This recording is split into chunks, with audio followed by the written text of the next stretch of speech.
Revelation chapter 12. A great sign appeared in heaven, a woman clothed with the sun and the moon under her feet, and a crown of 12 stars on her head. She was pregnant and cried out in pain as she was about to give birth.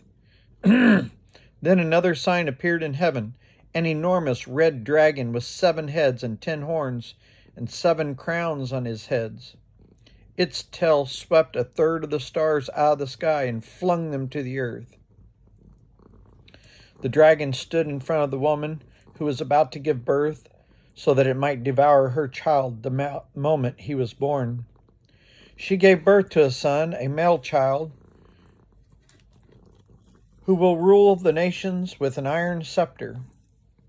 And her child was snatched up to God and his throne. The woman fled into the wilderness to a place prepared by her God where she might be taken care of for 1,260 days. Then war broke out in heaven.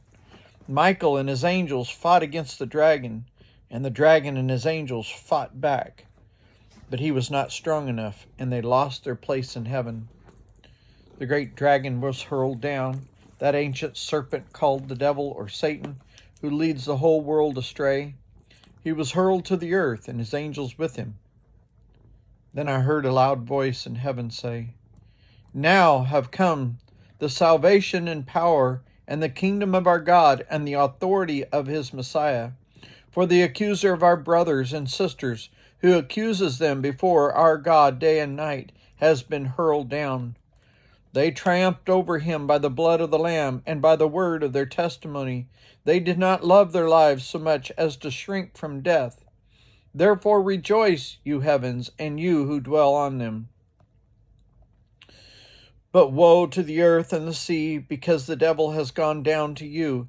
He is filled with fury, because he knows that his time is short." When the dragon saw that he had been hurled to the earth, he pursued the woman who had given birth to the male child. The woman was given the 2 wings, the great eagle, so that she might fly to the place prepared for her in the wilderness, where she would be taken care of for a time, times, and a half a time out of the serpent's reach. Then from his mouth the serpent spewed water like a river to overflow the woman and sweep her away with the torrent. But the earth helped the woman by opening its mouth and swallowing the river that the dragon had spewed out of its mouth.